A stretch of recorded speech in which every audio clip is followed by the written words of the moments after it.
Good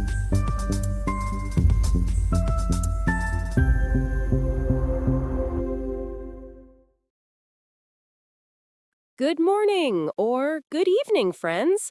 Welcome back to the English Conversation Podcast. I'm Sarah. And I'm Daniel. We're so glad you're here with us today. Today's episode is all about something everyone loves to talk about, your favorite food.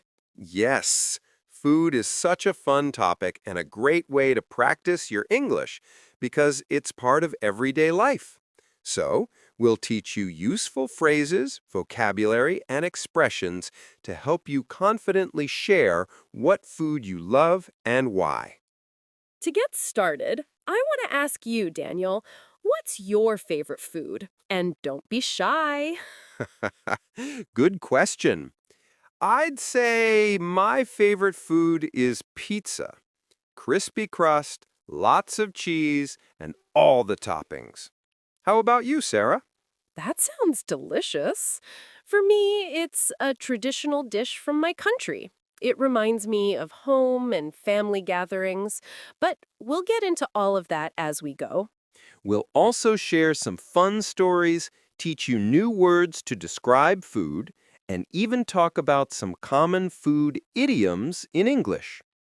So, whether you're a beginner or just want to sound more natural when talking about food, this episode is for you. All right, let's dive in and start chatting about food. All right, friends, now that we've warmed up, let's jump into the first part of our episode, starting the conversation about food. This is where you learn to ask and answer simple questions about your favorite food. Exactly, Sarah.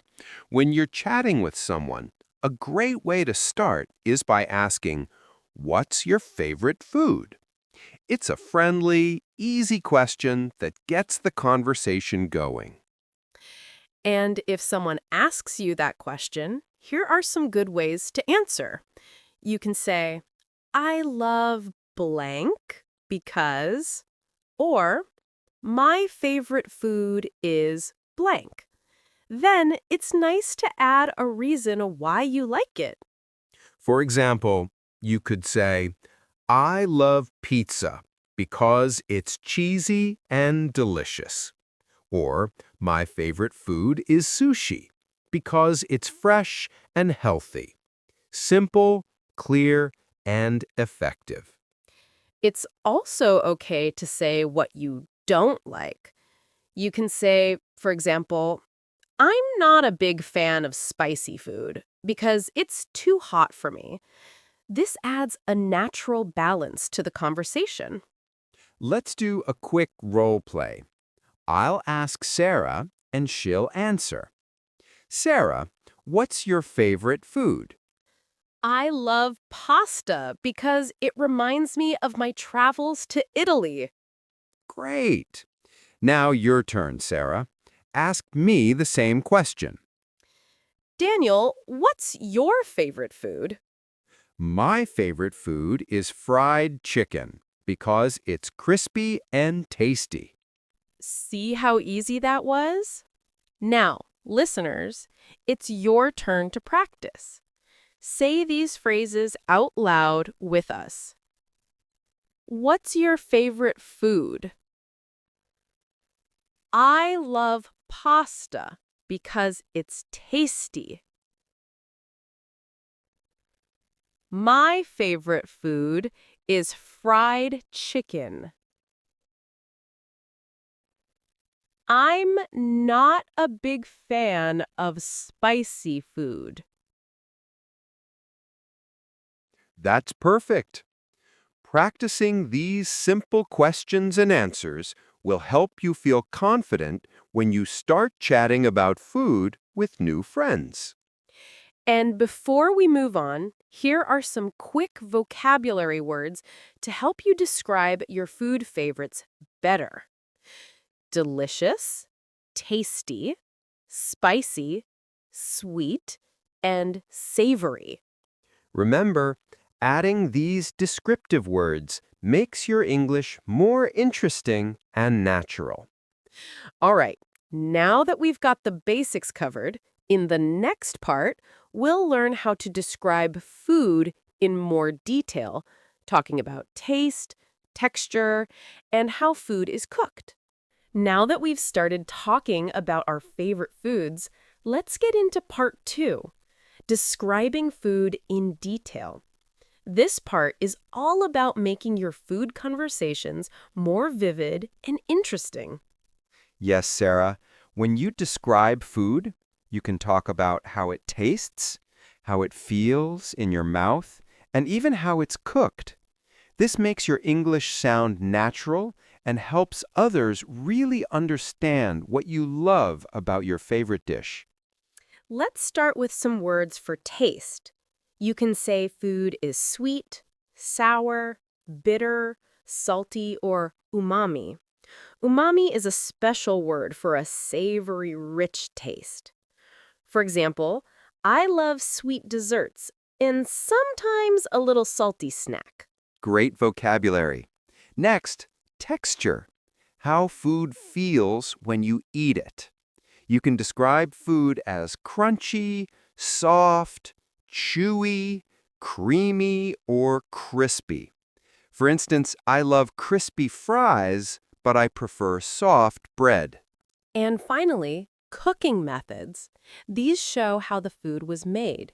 You can say it's grilled, fried, baked, steamed, or boiled. For example, I enjoy grilled chicken because it has a smoky flavor. Let me share a little story. The other day, I tried a new dish that was fried and very crispy on the outside, but soft and chewy inside. It was delicious. Describing food with these words helps you share your experience more clearly. Absolutely. Here's a useful sentence pattern. The blank is blank because it's blank and blank. For example, you could say, the pizza is delicious because it's crispy and cheesy. Let's practice together. Repeat after us. The cake is sweet and creamy. The salad is fresh and crunchy. The soup is hot and salty. Great job! Remember, the more details you add, the more you invite your listener to imagine the food. Before we move on, here's a quick vocabulary spotlight for today. Sweet, sour, crunchy, crispy, and baked. Try using these in your next conversation about food. And don't worry if you can't remember them all at once. Practice a little every day, and soon you'll be describing food like a pro. Now it's time for part three, food preferences and habits. This is where we talk about how you like to eat, what you avoid, and your usual food routines. Sarah, food preferences are very personal, and talking about them helps us connect with others.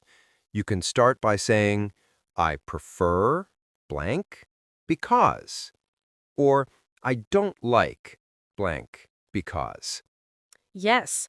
For example, you might say, I prefer vegetarian food because I want to be healthy. Or, I don't like spicy food because it's too hot for me. Simple phrases like this make your conversation clear and polite. And sometimes people have special diets or allergies.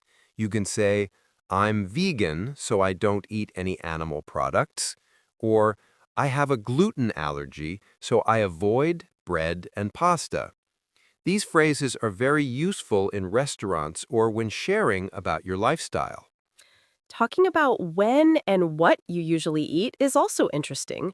You can say, I usually eat blank for breakfast, lunch, or dinner. Or, for breakfast, I like to have blank every day. Let's have a little dialogue about habits. I'll start. Sarah, what do you usually eat for lunch? I usually eat a salad and some fruit because I want something light. How about you, Daniel? I usually have rice and chicken for lunch, but sometimes I eat a sandwich. See how these simple phrases describe your habits and preferences? Listeners, now your turn. Say these sentences with us. I prefer vegetarian food because it's healthy and tasty. I don't like spicy food because it's too hot for my stomach. I'm allergic to nuts, so I don't eat peanuts or almonds. I usually eat toast and eggs for breakfast. Awesome! Here are some helpful words to add to your food preference conversations. Words like vegetarian, vegan, allergy, healthy, and habit. These words help you explain your choices clearly, whether it's for health, culture, or personal reasons. Before we move on, a quick tip. When you talk about habits, try to use simple present tense, like I eat, I avoid, I prefer. It's the easiest and most natural way to share your routines. Great advice, Daniel. And remember, talking about your food preferences is a wonderful way to practice English while sharing a part of yourself with others. Now we're moving into part 4, cultural food and traditions. This is one of my favorite parts because food connects deeply with culture and special traditions. Absolutely, Sarah. Food is not just about taste or habits. It often tells a story about where we come from and what celebrations mean to us. Talking about cultural food helps you share your heritage and learn about others. For example, in my culture, we have a special dish called biryani, which is a flavorful rice dish with spices and meat. It's usually served during big celebrations or family gatherings. That sounds delicious. In my country, a traditional food is Thanksgiving turkey. It's a big roasted turkey served during the Thanksgiving holiday when families come together to give thanks. See, when you talk about cultural food, you can use phrases like, this dish is popular in, or it's usually served during. These sentences explain why food is special and when people eat it. Let's practice those. Repeat after us. This dish is popular in my country. It's usually served during holidays. My family makes it for special occasions. You can also share your family traditions. For instance, every year my family cooks a Christmas feast together on Christmas. This makes your English more personal and interesting. Talking about cultural food is a great way to make conversation with people from different backgrounds because food is a universal language everyone understands. Exactly, Daniel. And here's a vocabulary spotlight: traditional, celebration, heritage, festival, and special occasion. These words will help you discuss cultural food with confidence. So, listeners, think about a special food from your culture or family. Try to describe it in English using these phrases and words. Remember, sharing your cultural food story is not just about practicing English, but also about sharing a part of you with the world. Now it's time for part 5, food idioms and expressions. This part is fun because we'll learn some common English idioms that use food words but don't always mean what they say literally. That's right, Sarah. English has lots of idioms with food that help you sound more natural and expressive when you speak. Let's start with one very popular idiom, a piece of cake. Yes, when we say something is a piece of cake, it means it's very easy to do. For example, you can say, learning these food idioms is a piece of cake. Great example. Here's another one. Food for thought. This means something that makes you think deeply. For example, that story you told gave me food for thought. I love that one. Next, we have spill the beans. This means to accidentally or willingly tell a secret. Like, she spilled the beans about the surprise party. And one more really useful idiom is in a nutshell. This means to say something briefly or in summary. For example, in a nutshell, I love all kinds of food. Let's practice together. Repeat after us. That test was a piece of cake. Your idea gave me food for thought. Don't spill the beans about our plan. In a nutshell, I think food brings people together. Using idioms like these shows you know natural English and helps your conversations sound more lively and interesting. Plus, they're fun to learn. So, listeners, try to use one of these idioms the next time you talk about food or other everyday topics. Remember, idioms sometimes confuse learners because the meaning isn't obvious from the words themselves. So, practicing them in context really helps. Before we finish this part, here's a quick recap vocabulary spotlight. Idiom, secret, summary, easy, and think deeply. Awesome! Keep practicing these idioms, and soon you'll have a colorful way to express yourself in English. Well, friends, that brings us to the end of today's episode. We've talked about so many delicious things, from starting conversations about food to describing tastes and textures, sharing our preferences and habits, learning about cultural dishes, and even some fun food idioms. Yes, Sarah, it's been a wonderful journey through the world of food in English. Remember, practicing these phrases will help you sound more natural and confident when you chat about food with friends or even in restaurants. Before we go, let's quickly review some key phrases from today's episode. You can say things like, what's your favorite food? I love sushi because it's fresh and flavorful. And this dish is popular in Japan. These simple sentences are great to keep in your English toolbox. And don't forget our idioms. Saying something is a piece of cake or giving someone food for thought will make your English more colorful and fun. That's right.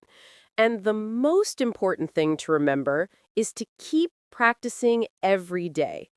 Even small steps, like talking about your dinner or describing your favorite dish out loud, will make a big difference over time. We'd love to hear from you. In the comments or on social media, tell us about your favorite food in English. Using what you learned today is a great way to practice. Thank you so much for joining us on the English Conversation podcast. If you enjoyed this episode, please like, comment, and subscribe so you don't miss our future lessons. Until next time, keep enjoying your food and keep enjoying your English. Bye for now.